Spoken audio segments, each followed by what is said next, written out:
ರಾಹುಲ್ ಗಾಂಧಿ ಭೇಟಿಗೆ ಪ್ರಯತ್ನ ವಿಫಲ ಆಗಿದೆ. ಹೀಗಾಗಿ ಸೋನಿಯಾ ಗಾಂಧಿ ಅವರ ಭೇಟಿಗೆ ಅಂತ ಡಿ.ಕೆ. ಶಿವಕುಮಾರ್ ಅವರು ತೀವ್ರ ಪ್ರಯತ್ನ ಮಾಡ್ತಾ ಇದ್ದಾರಂತೆ. ಕಾರಣ ಸಿಎಂ ಆಗಬೇಕು ಅನ್ನುವಂತ ಇಂಗಿತ ಕಮ್ಮಿ ಆಗೋದಕ್ಕೆ ಸಾಧ್ಯನೇ ಇಲ್ಲ. ಆದ್ರೆ ಅಧಿಕಾರ ಹಂಚಿಕೆ ವಿಚಾರವನ್ನ ಯಾರು ಮಾತನಾಡಬೇಡಿ ಅಂತ ಈಗಾಗಲೇ ಹೈಕಮಾಂಡ್ ಬ್ರೇಕ್ ಹಾಕಿದೆ. ಹೀಗಾಗಿ ಸೋನಿಯಾ ಗಾಂಧಿ ಭೇಟಿಗೆ ಡಿ.ಕೆ. ಶಿವಕುಮಾರ್ ಅವರು ತೀವ್ರ ಪ್ರಯತ್ನ ಮಾಡ್ತಾ ಇದ್ದಾರೆ. ಸರ್ಕಾರಕ್ಕೆ 2.5 ವರ್ಷ ಪೂರ್ಣಗೊಳಿಸಿರುವ ಹಿನ್ನೆಲೆ ಸಿಎಂ ಕುರ್ಚಿ ಆಸೆ ಮತ್ತಷ್ಟು ಹೆಚ್ಚಾಗ್ತಾ ಇದೆ. ಸೋನಿಯಾ ಅವರನ್ನ ಮುಂದಿಡೋದಕ್ಕೆ ಪ್ರಯತ್ನ ಮಾಡ್ತಿದ್ದಾರೆ. ಇವತ್ತು ದೆಹಲಿಗೆ ಭೇಟಿ ನೀಡೋದಕ್ಕೆ ಅಂತ ಡಿಸಿಎಂ ಡಿ.ಕೆ. ಶಿವಕುಮಾರ್ ಮುಂದಾಗಿದ್ದರು. ದೆಹಲಿಯಿಂದ ಸೂಚನೆ ಬಾರದ ಹಿನ್ನೆಲೆ ಪ್ರಯಾಣ ಮೊಟಕುಗೊಳಿಸಿದ್ದಾರೆ ಅನ್ನೋದು ಗೊತ್ತಾಗ್ತಾ ಇದೆ.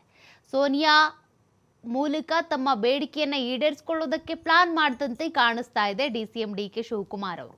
ಸಿಎಂ ಆಗಬೇಕು ಅನ್ನುವಂಥ ಆಸೆ ಏನಿದೆ ಅಥವಾ ಪ್ರಬಲ ಆಕಾಂಕ್ಷಿ ಅವರು ಸಿಎಂ ಆಗಲೇಬೇಕು ಅಂತ.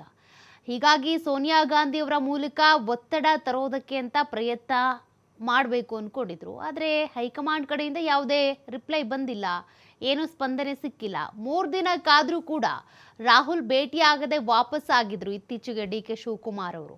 ಹೀಗಾಗಿ ಸಿಎಂ ಕುರ್ಚಿ ತಪ್ಪುತ್ತೆ ಅನ್ನುವಂಥ ಆತಂಕ ಈಗ ಡಿ.ಕೆ. ಶಿವಕುಮಾರ್ ಅವರಿಗಿದೆ. ಸೋನಿಯಾ ಗಾಂಧಿ ಹಾಗೂ ಪ್ರಿಯಾಂಕಾ ಗಾಂಧಿ ಅವರ ಭೇಟಿಗೆ ಡಿ.ಕೆ. ಶಿವಕುಮಾರ್ ಅವರು ನಾನಾ ಕಸರತ್ತು ಮಾಡ್ತಾ ಇದ್ದಾರೆ. ಆದರೆ ಅವರನ್ನ ಭೇಟಿ ಮಾಡೋದಕ್ಕೆ ಸಮಯ ಕೊಡ್ತಾ ಇಲ್ಲ. ಸೋನಿಯಾ ಗಾಂಧಿ ಆಗಲಿ, ಪ್ರಿಯಾಂಕಾ ಗಾಂಧಿ ಆಗಲಿ ಅಥವಾ ರಾಹುಲ್ ಗಾಂಧಿ ಆಗಲಿ ಯಾರು ಕೂಡ ಡಿ.ಕೆ. ಶಿವಕುಮಾರ್ ಅವರ ಕೈಗೆ ಸಿಗ್ತಾ ಇಲ್ಲ. ಹೀಗಾಗಿ ಆತಂಕ ಹೆಚ್ಚಾಗ್ತಾ ಇದೆ. ಸಿಎಂ ಕುರ್ಚಿ ಸಿಗುತ್ತೋ ಸಿಗಲ್ವೋ, ಹೈಕಮಾಂಡ್ ಏನು ತೀರ್ಮಾನವನ್ನ ತೆಗೆದುಕೊಳ್ಬಹುದು, ಪವರ್ ಶೇರಿಂಗ್ ವಿಚಾರ ಬೇರೆ ಮಾತನಾಡಬೇಡಿ ಅಂತ ಹೇಳಿದ್ದಾರೆ. ಅಲ್ಲಿಗೆ ಸಿಎಂ ಸಿದ್ದರಾಮಯ್ಯನವರೇ ಮುಂದುವರಿತಾರಾ, ಅವರೇ ಫಿಕ್ಸ್ ಆಗಿಬಿಡ್ತಾರಾ 5 ವರ್ಷಕ್ಕೂ ಅನ್ನುವಂಥ ಆತಂಕ ಈಗ ಶುರುವಾಗಿದೆ ಡಿ.ಕೆ. ಶಿವಕುಮಾರ್ ಅವರಿಗೆ. ಹೀಗಾಗಿ ನಾನಾ ಕಸರತ್ ಮಾಡ್ತಾ ಇದ್ದಾರೆ.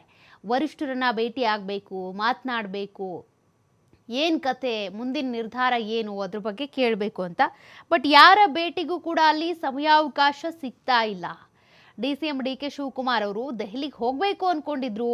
ಸೋನಿಯಾ ಗಾಂಧಿ ಅವ್ರನ್ನ ಭೇಟಿ ಆಗಬೇಕು, ನನ್ನ ಸಿಎಂ ಮಾಡುವಂಥ ವಿಚಾರ ಏನಾಯಿತು, ಮಾಡ್ತಿರೋ ಇಲ್ವೋ, ಪಟ್ಟು ಹಿಡಿದ್ಬಿಟ್ಟಿದ್ರು. ಹಿಂದೆ 2023ರಲ್ಲಿ ವಿಧಾನಸಭಾ ಚುನಾವಣೆ ಗೆದ್ದ ಸಂದರ್ಭದಲ್ಲಿ ಸಿಎಂ ಆಯ್ಕೆ ಭಾರಿ ದೊಡ್ಡ ಕಗ್ಗಂಟಾಗ್ಬಿಟ್ಟಿತ್ತು. ಕೊನೆಗೆ ದೆಹಲಿ ಅಂಗಳದಲ್ಲಿ ಈ ಒಂದು ತೀರ್ಮಾನ ಆಯಿತು. ಸಿಎಂ ಆಗಿ ಸಿದ್ದರಾಮಯ್ಯನವರು, ಡಿಸಿಎಂ ಆಗಿ ಡಿ.ಕೆ. ಶಿವಕುಮಾರ್ ಅವರು, ಒಂದೇ ಒಂದು ಡಿಸಿಎಂ ಹುದ್ದೆ ಇರಬೇಕು, ಅದು ಕೂಡ ಸಿಎಂ ಹುದ್ದೆಗೆ ಸಮಾನವಾಗಿರಬೇಕು. ಇವೆಲ್ಲ ಚರ್ಚೆ ಆದ ನಂತರ ಡಿಸಿಷನ್ ಅನ್ನು ತೆಗೆದುಕೊಳ್ಳಲಾಗಿತ್ತು.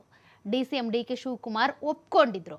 ಆದ್ರೆ ಈಗ ಸಿಎಂ ಆಸೆ ಏನಿದೆ ಅವರಿಗೆ ಯಾವತ್ತೂ ಕೂಡ ಕಮ್ಮಿ ಆಗಿಲ್ಲ. ನಾನು ಸಿಎಂ ಆಗಲೇಬೇಕು ಅಂತ ಪಟ್ಟು ಹಿಡ್ದಂಥವ್ರು. ಅದಕ್ಕೆ ಪವರ್ ಶೇರಿಂಗಿಗೆ ಒಪ್ಕೊಂಡಿದ್ದಾರೆ ಎನ್ನಲಾಗಿತ್ತು. ಆದರೆ ಈಗ ನೋಡಿದ್ರೆ ಆ ಪವರ್ ಶೇರಿಂಗ್ ವಿಚಾರ ಮುನ್ನೆಲೆಗೆ ಬರ್ತಾನೆ ಇಲ್ಲ. ಆಗಾಗ ಚರ್ಚೆ ಆದರೂ ಕೂಡ ಆ ವಿಚಾರ ಯಾರೂ ಮಾತನಾಡಬೇಡಿ, ಅದಕ್ಕೆ ಸಂಬಂಧಪಟ್ಟಂತೆ ಹೇಳಿಕೆ ಕೊಡಬೇಡಿ ಅಂತ ಕಡಿವಾಣ ಹಾಕಲಾಗ್ತಾ ಇದೆ. ಬಾಯಿಗೆ ಬೀಗ ಹಾಕಿಸ್ತಿದ್ದಾರೆ ಹೈಕಮಾಂಡ್ನವರು. ಹಾಗಾಗಿ ಈಗ ಡಿ.ಕೆ. ಶಿವಕುಮಾರ್ ಅವರಿಗೆ ಆತಂಕ ಶುರುವಾಗಿದೆ. ಈ ಅವಧಿಯಲ್ಲಿ ನಾನು ಸಿಎಂ ಆಗ್ತೀನೋ ಇಲ್ವೋ ಅಂತ. ನೋಡಿದರೆ ಸಾಕಷ್ಟು ವಿಚಾರಗಳು ಚರ್ಚೆ ಆಗ್ತಿವೆ. 2028ರವರೆಗೂ ಕೂಡ ಸಿದ್ದರಾಮಯ್ಯನವರೇ ಸಿಎಂ ಆಗಿರ್ತಾರೆ, ಕುರ್ಚಿ ಬಿಟ್ಕೊಡಲ್ಲ ಅನ್ನೋ ರೀತಿಯಾಗಿ. ಹಾಗಾಗಿ ಈಗ ಡಿ.ಕೆ. ಶಿವಕುಮಾರ್ ಅವರಿಗೆ ಆತಂಕ ಇದ್ದೇ ಇರುತ್ತೆ. ಯಾಕೆಂದರೆ ಪಕ್ಷ ಸಂಘಟನಾ ಕಾರ್ಯವನ್ನು ಬಹಳ ಚತುರತೆಯಿಂದ ಮಾಡಿದವರು. ಈ ರೀತಿಯಾಗಿ 135 ಸೀಟ್ಗಳೇ ಬರುತ್ತೆ, 132 ಸೀಟ್ ಗೆದ್ದೇ ಗೆಲ್ತೀವಿ ಅಂತ ಅವರು ಆತ್ಮವಿಶ್ವಾಸದ ಮಾತುಗಳನ್ನು ಆಡಿದ್ರು. ಅದರಂತೆಯೇ ಸೀಟ್ಗಳನ್ನು ಗೆದ್ದಿದ್ದು ಆಯಿತು, ಸರ್ಕಾರ ರಚನೆ ಮಾಡಿದ್ದು ಆಯಿತು. ಆದರೆ ಅವರು ಸಿಎಂ ಆಗುವಂಥ ಕನಸೇನಿದೆ ಕನಸಾಗೆ ಉಳ್ಕೊಂಡು ಬಿಡುತ್ತಾ, ನನಸು ಮಾಡ್ತಾರಾ ಇಲ್ವಾ ಹೈಕಮಾಂಡ್ನವರು, ಈ ಗೊಂದಲಗಳು ಅವರಿಗಿದೆ. ಸಿಎಂ ಕುರ್ಚಿ ತಪ್ಪಿಬಿಡುತ್ತೇನೋ ಅಂತ. ಹಾಗಾಗಿ ಅದ್ರ ಬಗ್ಗೆ ಕೂಡ ಆತಂಕ ಇಟ್ಕೊಂಡಿರುವಂಥ ಡಿ.ಕೆ. ಶಿವಕುಮಾರ್ ಅವರು ದೆಹಲಿ ನಾಯಕರನ್ನ ಭೇಟಿ ಮಾಡಬೇಕು ಅಂತ ನಾನಾ ಕಸರತ್ತುಗಳನ್ನು ಮಾಡ್ತಾ ಇದ್ದಾರೆ. ಆದರೆ ಅದು ಯಾವುದೂ ಕೂಡ ಫಲ ಕೊಟ್ಟಂತೆ ಕಾಣಿಸ್ತಾ ಇಲ್ಲ. ಅವ್ರು ಯಾವಾಗಲೂ ಕೂಡ ಹೇಳ್ತಾರೆ ಪ್ರಾರ್ಥನೆ ಮಾಡೋದ್ರ ಬಗ್ಗೆ ಆಗಲಿ ಅಥವಾ ಪರಿಶ್ರಮ ಹಾಕೋದ್ರ ಬಗ್ಗೆ ಆಗಲಿ. ಬಟ್ ಈಗ ಯಾಕೋ ಫಲ ಸಿಕ್ಕಂತೆ ಕಾಣಿಸ್ತಿಲ್ಲ.